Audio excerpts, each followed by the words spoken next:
Greetings, everyone. My name is Veronica Mirembe Benedictio. That is Veronica Peace Blessing, Veronica Mirembe Mukisa. And in regard, as we are concluding the Mental Wellness Month, I want to convey this message on my channel.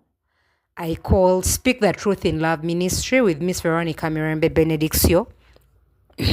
I want to convey a message on stigma in regard to mental illness that I believe can help mitigate the stigma the world alludes to mental illness, most especially in Uganda, because we are having the Mental Wellness Month, which is May, and as a mental health advocate or as a champion for mental health, as a person who has had a lived experience for over 20 years with mental illness, as a person who has recovered, and I confess I am healed, as a person who freely shares my story out there in the world to help other people, I really believe I am led by the Spirit on my channel to convey this message on stigma in regard to mental wellness and our country.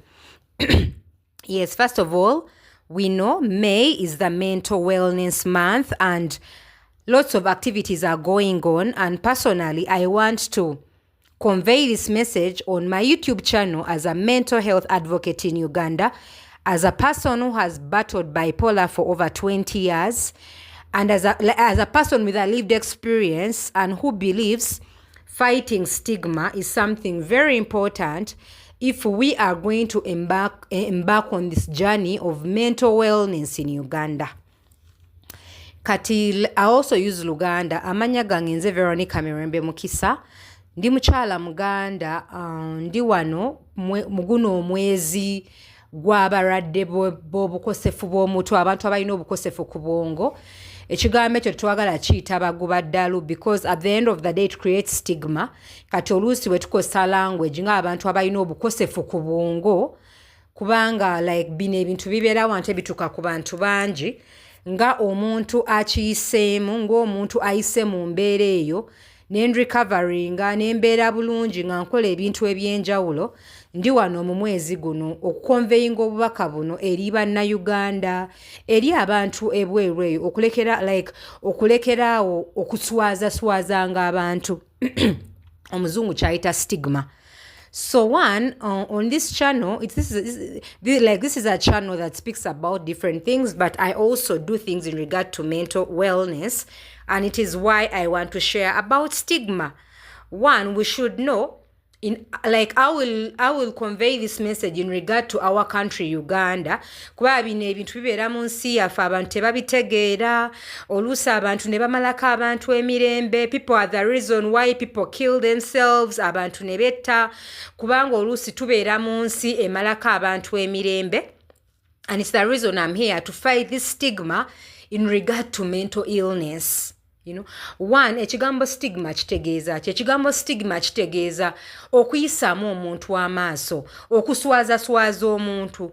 Like stigma, it is like disgracing someone. It is making someone shame publicly that at times they cannot live in a community, they cannot live in families, they cannot live in workplaces, they cannot live in society because abantu babeera babaswaza. So stigma, in fact mu Luganda I don't know how to call it, stigma ekintu abantu kati nga olaba abantu abalwadde bo ababeera ku ddagala lya siriimu, oli n'asonga mu omuntu engalo ali kina, abantu ne bafuula omuntu emboozi ne bammalako emirembe. And it is the reason in this Mental Wellness Month I am here to convey this message to someone out there, because oluusi abantu bakola ebintu bino, there is something called unintentional stigma. Oluusi even people hardly know they are stigmatizing people. But it is the reason I want to stand out as a mental health advocate, as a mental health champion, as a person with a lived experience to help someone out there, to help our country, Uganda. Kati one, we have to know. When we get to know, we are all susceptible candidates to mental illness. Fenna nga abantu, as long as omuntu oyina obwongo, fenna abantu tusobola okulwala emitwe. You know, tusobola okufuna obukosefu ku mutwe. And it is the reason you should not be the problem. It is the reason you should not be the person who steals someone's inner peace. Toyina kubeera omuntu alaalaasa olugambo ku bantu, ayonoona omuntu ku kyalo, ku mulimu, mu mafamire, ng'ommalako emirembe nga waagwa eddalu, ng'abantu bwe bakiyita. You know, you should not be the reason for someone's pain, for someone's committing suicide, because you are spreading slander, you are spreading gossip, you are ridiculing them publicly, because no one at times has chosen to break down mentally. Tewali like abamu kuffe tetunywedde enjaga ng'ekintu kino kijjabuzi, and the reason you should not be the reason why you are like gwayonoona omuntu mu bantu, gwamumalamu ekitiibwa. You are the one spoiling their reputations in community, because at times we even are not aware about what mental illness is. You know, I'll begin this video by sharing, I want to call it pain, and I believe I'm not the only one going through this pain, because most people who battle mental health challenges go through this pain in communities, in society, in families, in the church, and at times people hardly know even there's something called unintentional stigma. Now let me first speak to someone. Omuzungu agamba omuzungu alina kyagamba, haters create gossip. You know, haters create gossip. Fools spread gossip, and idiots believe gossip. Kanchiddemu. Haters create gossip, fools spread gossip, and idiots believe gossip. Omuganda kyagamba, abantu abalina omutima omubi ku muntu batandikawo ekintu, nga onogamba omuntu n'atandika okuyita Butabika case ne bakwogerako nga woogwa eddalu, then be bayita fools. Omuzungu kyayita fools be bantu abatategeera. Fools spread gossip. Oli n'agenda ng'akyogerako, omanyi omukyalo oyo atabuka omutwe, omanyi like, you know, and idiots believe it. Idiot mu Luzungu, mu Luganda, idiot ye muntu atategeera n'akikkiriza. So we have to know, at times these things happen, and abantu ne boogera ebintu ku bantu, n'ofuula omuntu emboozi, omukyalo oyo amira eddagala, omuwala oyo agwa eddalu, bamuwonga, bamusaddaaka, toyina musemberera, bamukuba empiso. And these things are the reason why people get into committing suicide. Lwaki abantu betta, lwaki abantu beekyawakyawa, lwaki abantu baggwamu amaanyi? Because you are the reason of making someone gossip. Oliawo otambuza ebigambo ku muntu by'otayinako na bukakafu oluusi, and it is the reason in this mental wellness month I want to come out as an advocate to help the public, to help people to stop unintentional stigma. You know, stop being the reason why someone is lacks self-esteem in society, because you are making them public shame. You are making them a disgrace. Stop being the reason wachi omuntu talina ssanyu mu bulamu, wachi abantu betta kubanga ogenda omuswaza nga wayina obukosefu ku mutwe. You know, there is something I tell people, ebintu nga sirimu byajja, ebintu bino byabeerawo, and we have fought the stigma. Kati nekyo nkyengamba abantu, if you do not want to point fingers at you, do not point fingers in anyone. Kuba ffenna ekyobukosefu bw'omutwe buli omu asobola okifuna. Obulwadde bwa siriimu bwo buyinza okuba ng'omuntu oluusi amanyi byalimu tebiweesa Katonda kitiibwa, they are living a reckless life, n'abugaanira munaafuna obulwadde. Naye nze afunye obukosefu ku mutwe nga sinza akyereetedde. You should not make me public shame. You should not be the reason why I kill myself. You should not be the reason why ommalako emirembe, because you are slandering me. Ogenda ompisaamu amaaso, ogenda onjogerako mu bantu. You know, at times people have lost dignity and respect in society because people are slandering them. You know, they are sharing about how they know their mental health history, but all of us forget we are susceptible and potential candidates to mental illness. Now, let me first create this awareness. Here in Africa or in Uganda, we know buli afuna obukosefu ku mutwe babeera bamuwonze, babeera bamusaddaaka, babeera bamuloze. And it is the reason you see most people have failed to get help, because tuli mu bintu by'abasawo baganda, tudduka mba pastor, tudduka, and at the end of tudduka mba sheeka, tudduka, and it's the reason people hardly know nti n'obwongo bulwala. You know, there's something I tell people. Omuntu waba asobola okufuna obukosefu ku white blood cells n'abeera ku ARVs ng'alina siriimu.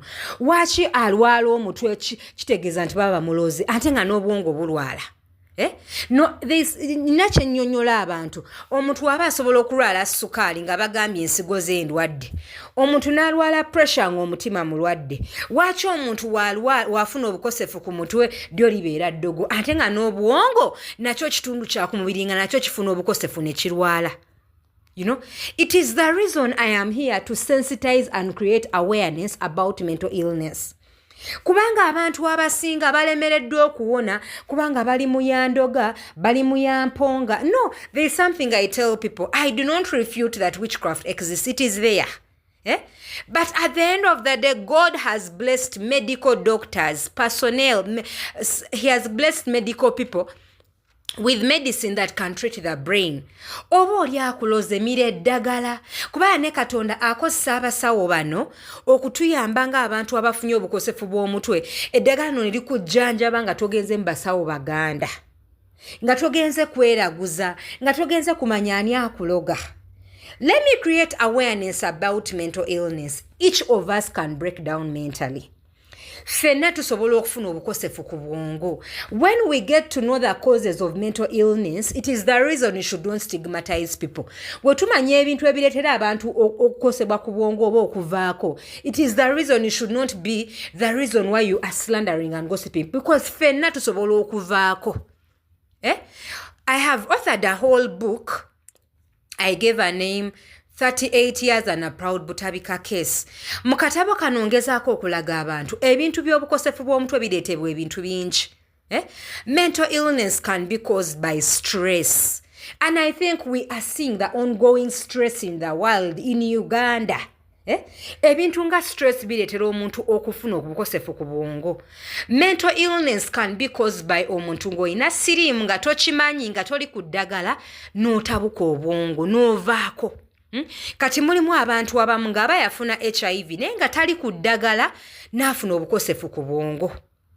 Kyova olaba abantu abasinga abalina siriimu wano mu Africa oba mu Uganda babagamba babaloze kubanga omuntu yenna ku nnomu tatera kuvaako. Naye oluusi ekintu kino kireetebwa ng'omuntu ayinamu HIV, ayinamu akawuka ne kagenda ku bwongo n'atabuka omutwe.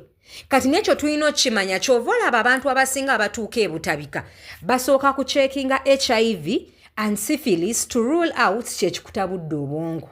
Nedda nina amazima genjagala okusharinga n'ensi. Tulina okumanya nti abantu abasinga ekintu kye bayita okutabuka omutwe abasiriimu ante kati ne bakikwekera mu kye bayita bipolar oba okutabuka omutwe. Kati kyenva ngamba abantu naawe oyinza okuba wafuna obulwadde nga toli ku ddagala n'otabuka omutwe. Okiraba kuba oluusi stress agenda waggulu ate ng'olimu obulwadde toli ku ddagala kikutabula omutwe. It is why I'm telling people, do not be the reason why people do not have peace, why people kill themselves, because you are making them public shame. Mental illness oba kye bayita bipolar oba kye bayita okuvaako kireetebwa ebintu ng'oluusi nga wogamba depression. Omuntu ayinza okufiirwa n'atadda ngulu, ndoza tubawulidde, oba omuntu yafiirwa maama we oba yafiirwa omwana we teyadda ngulu n'abeera nga yakosebwa obwongo. Mental illness oba okuvaako kiyinza okuleetebwa obuntu nga abakadde, abantu abakuze ng'obwongo bukoze eki ne bubeera nga bukyankalanyemu. Mental illness kye bayita okuvaako kireetebwa omuntu ayinza okuba alina eddagala ly'akozesa ne likosa obwongo bwe. Omuntu ayinza okuba akozesa eddagala lya pressure erya sukaali ne limugenda ku bwongo n'atabuka. Okuvaako kuleetebwa okukozesa ebiragalalagala, okukozesa enjaga. You know, and it is the reason why kinnyonnyola ebintu bino abantu okumanya nti ffenna tusobola okuvaako kubanga ebintu nga stress buli omu abiyitamu. We all go through stress, ffenna tufiirwa. And it is the reason you should not be the reason why people are stigmatized, why people live low, because they have mental illness. You know, when we get to know we are all susceptible candidates to mental illness, it is the reason we should mitigate and avert this stigma the world alludes to mental illness. There is something I tell people, buli omu mu nsi wennyini osobola okuvaako oyina abaana ozadde abaana oyina abazzukulu nabo basobola okuvaako kati okufuula munne emboozi nga naawe gisobola okutuukako kintu kibi nnyo.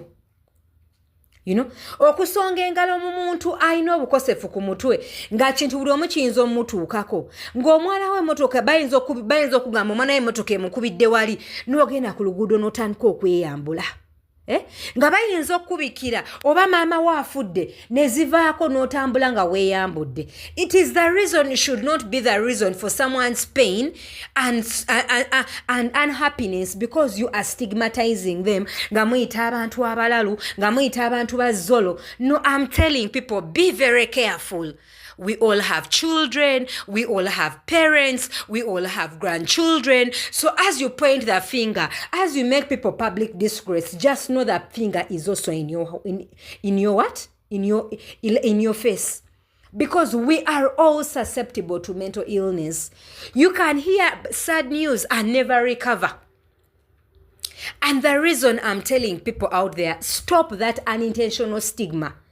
At times people are making people gossip ku byalo omukyalo omulaba agweddalu bamuwonga tata wa saddaka ebintu. Mama, I'm telling you, you have even no idea of what you're talking about, but you are making people disgrace in public. Abantu, they disrespect people to a point. People lack dignity and respect in society, in workplaces, because you are the reason of slandering them. You are the reason of promoting gossip about them. And yet people have not chosen. And it is why I'm here as a mental health advocate. If we have mitigated things on stigma like on HIV, let us also mitigate stigma on mental illness in this mental health awareness month, because no one chooses to break down mentally. Never be the reason people are contemplating suicide because you have seen them in an uncontrolled way, an uncontrolled state, and you are slandering them. Ogendo bogerako, ogendo obayisamu amaaso mu bantu kuba naawe kiyinza okutuukako, kiyinza okutuuka ku mwana wo, kiyinza okutuuka ku muzadde wo, kiyinza okutuuka ku mukyala wo, kiyinza okutuuka ku mwami wo. Kati ng'oyonoona omulala manya nti naawe kiyinza okutuukako. We live in society where people are the reason of people's unhappiness, people's low self-esteem, because you are making them public shame. You are making them public disgrace. And it is the reason in this mental wellness awareness month, I am here as a mental health champion, as a mental health advocate in Uganda, who has authored books in regard to mental illness to speak to the world to stop stigmatizing people. No, we have it in our country. A whole parliamentarian, a whole president can stand and they are making a speech and they make a statement. These Butabika cases. Mu families zaffe batuyita balalu. Kati, let me speak to someone. If you have an idea of how you make people who go to Butabika feel because you are using derogatory language like Butabika case to stigmatize people. No, there is something I tell people. In fact, I reached a point where I'm like, I am a proud Butabika case. You know, and let me also speak to this mental health unit because this stigma starts from there. Wogende Butabika bajja kugamba no tebe kubisawo kifaananyi. No, the stigma starts from the hospital itself. And at the end of the day, how will people go to Butabika to get help when the stigma comes from the environment itself? No, I tell people, if people can go to Nakasero Hospital, Kololo Hospital, Mulago Hospital, Mengo Hospital, omuntu nekubisa ekifaananyi nga kuliko akapande Mengo. Waki wenekubisa ekifaananyi nga ndi Butabika kiswaza nnyo. Ate nga nalino ddwaliro eriyamba abantu abalwadde b'obukosefu bw'omutwe. Why does being Butabika, waki kiswaza nnyo? It is because even the hospital itself is the one that creates the stigma. How will people come for mental health support when the stigma starts from the hospital? So in this mental health awareness month, let me speak to someone out there. We should stop that stigma in regard to mental illness. Because no one chooses to break down mentally. No, if I can go for medical support at Kololo, at Nakasero, nga manyi nina pressure, nina sukari, waki wengende Butabika okufuna eddagala babe bankuba empiso kiswaza. Waki kiswaza? Ate nga n'obwongo bulwala. Abantu abalina HIV babawerekera ne mu ddwaliro okufuna eddagala. naye omuntu wabeera Butabika tasasa agamba nti ndi Butabika nazze kufuna ddagala kiswaza. Why are people stigmatized to the point of feeling less? It is why people end up committing suicide, because they have allowed the world give them labels that have determined their worth. And it is the reason you should stop stigmatizing people. You should stop making people public shame, because people who battle mental illnesses can also be productive in society. They can also be a blessing to the world. They can also have something to do in the world. Mental illness, obutabufu bw'omutwe, a Butabika case label is not the end of the world. A bipolar diagnosis, a diagnosis of schizophrenia is not the end of the world. You know, people have to know, people recover and they can be productive in the world. These are geniuses. Nida tulina okumanya waki buli omu gwe bayita omulalu abeera exceptional. Ayina ebirabo, abeera watsanyo, abeera ayagaliza. No, let me speak to people as I conclude this video. We have to know whatever the world calls mental illness. No, why do we see that geniuses in the world are the inventors of most things? The people they call balalu, bebantu, we are problem solvers, natural problem solvers. Abantu bayita balalu bajja kugamba ono inventinga kino, inventinga Microsoft Word, ayina mental illness, ayina bipolar. Eyatandika kino because they are geniuses. And at the end of the day, the world uses that against you to keep you low, because you are gifted. You are a problem solver, and powers of darkness do not want people who make this world a better place. And it is the reason I'm telling people, if you know you have a child, if you know you have parents, if you know you have siblings, and you know you're also human, stop making people public disgrace, stop making people public shame, because you can also go through mental illness. No, at times I watch those Ugandan comedies. Butabika case. No, people stand and give speeches. Omanya, I'm not a Butabika. I'm telling you, each of us can become a Butabika case. And it is why I use my story to show the world, as you point the finger, you can also become a Butabika case. No, there is something abantu ne babeera ku byalo eyo family yaabwe egwe ddalu.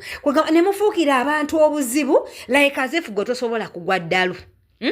Nina ekintu kye ngamba gwoba omira eddagala erya sirimu ani akumalako emirembe. Nze wemmira eri omutwe waakyo omumalako emirembe n'onfuula emboozi mu bantu.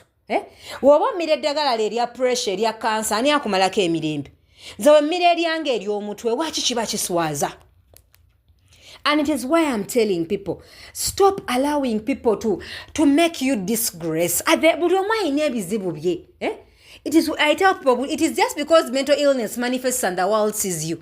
But stop allowing this world to make you up like public disgrace, because you have never chosen to break down mentally.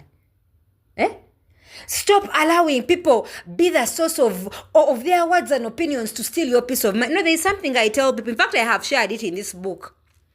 Tubeera ku byalo bino ensi n'ekufuukira obuzibu. Personally, I broke down at the age of 14 and we have been living in a residence in Matugga. Naye omanye ensi yonna ng'ekuyita. No, there are things I tell people. Be very careful. Buli woogenda abantu ne bakoonoona oyo omukazi omulaba agwe ddalu ne yeeyambula atambula. Even there are things that have never happened, but you are making people shame. No, this world will share stories about even you have never known about yourself, because they want to prove to the world nga woli omuguwe ddalu. No, I'm telling you, someone, I was in school, omanyo omwala agwe ddalu nayokya ennyumba yaabwe yonna. No, I'm telling you, you will spread news and information about people, but you will also, it will happen to you. You know, there are things I tell people. Galatians chapter 6 verse 7 says, whatever you sow, you will reap.